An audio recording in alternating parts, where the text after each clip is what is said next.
Hello everyone. Today's chapter number 9 Saurabh और गौरी। सौरभ और गौरी। तो सौरभ और गौरी का चैप्टर स्टार्ट करेंगे। उससे पहले परिचय देखते हैं इसमें क्या है। इस पाठ में हमें यह समझाया गया है कि कभी चोरी नहीं करनी चाहिए और मेहनत करने से नहीं डरना चाहिए। यानी कि जब आप मेहनत करने से ही डरेंगे तभी तो आप चोरी करेंगे या कोई गलत काम करेंगे। जब आप चोरी और गलत काम नहीं करेंगे तो यानी आप मेहनत करने से नहीं डरेंगे। तो इस चैप्टर में यही बताया गया है कि हमें कभी भी चोरी नहीं करनी चाहिए और हमेशा मेहनत करके ही काम, अपना जो भी काम है मेहनत करना चाहिए। ओके, तो मेहनत करने से हमें नहीं डरना चाहिए। तो चैप्टर को स्टार्ट करते हैं। सौरभ ने बड़े शौक से अपना घर बनवाया। क्या बनवाया? अपना घर बनवाया। घर के बाहर खूब सारे पौधे भी लगाए। उसमें कौन कौन से लगाए? लौकी, तोरई और कुछ गुलाब के भी पौधे लगाए थे। फिर क्या हुआ? उनका नौकर रोज पौधों को पानी देता था। एक चौकीदार घर की रखवाली भी करता था। घर की छत पर पक्षी आकर बैठते थे। सौरभ का घर बहुत ही बड़ा था। कैसा था? सौरभ का घर बहुत बड़ा था। एक दिन सौरभ के मौसा जी आए। मौसा जी के साथ उनकी बेटी गौरी भी आई। तो गौरी और सौरभ है ना, तो क्या है? सौरभ और गौरी। तो क्या है? मौसा जी के मौसा जी आए। कौन आए? सौरभ के मौसा जी। अब मौसा जी के साथ उनकी बेटी कौन आई थी? गौरी भी आई थी। मौसी जी ने गौरी के हाथ सौरभ के लिए क्या भिजवाए थे? खिलौने भेजे थे। गौरी को ढोलक बजाना आता था। गौरी ने ढोलक बजाई और सबने खूब मौज की। रात को गौरी माता जी के पास सोई। अचानक किसी के चलने की आवाज़ सुनकर गौरी जाग गई। उसने शोर मचा दिया। क्या शोर मचा दिया भाई? कि गौरी की आवाज़ सुनकर चोर भागने लगा। यानी कि उसने शोर मचाया था। क्या शोर मचाया था? कि चोर चोर चोर। तो इसीलिए क्या हुआ कि गौरी की आवाज़ सुनकर चोर भागने लगा। लेकिन भागते समय चोर को चौकीदार ने पकड़ लिया। चोर कैसा था? भूखा था। चोर क्या था? भूखा था। वह कचौड़ी चुराने आया था बेचारा। क्या चुराने आया था? कचौड़ी। सौरभ भागा भागा गया और कचौड़ी लाकर चोर को दे दी। सभी ने चोर को समझाया कि मेहनत करो, कभी भी चोरी मत करो। उसने क्या कहा? मेहनत करो लेकिन चोरी नहीं करो।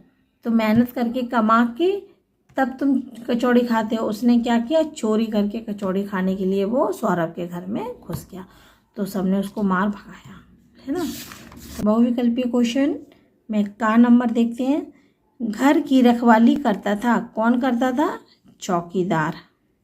घर की छत पर बैठते थे। कौन बैठते थे घर की छत पर? पक्षी।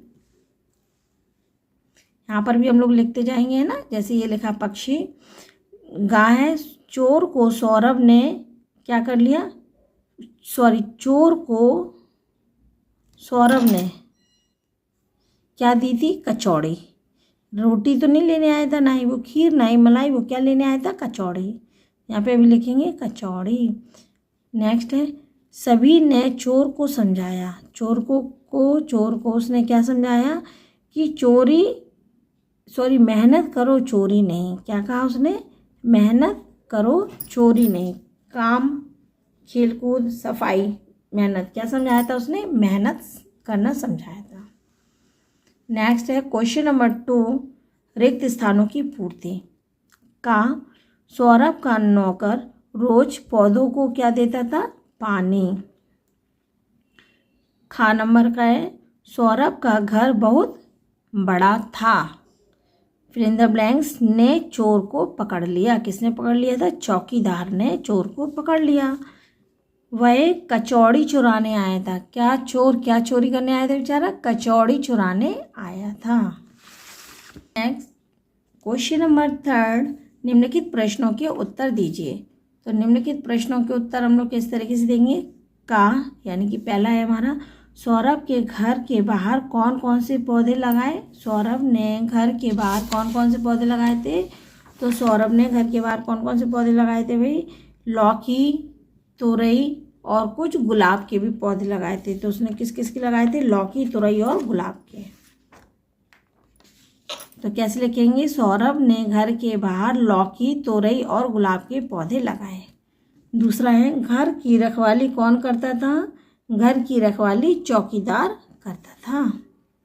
मौसी जी ने गौरी के हाथ सौरभ के लिए क्या भेजा था? खिलौना।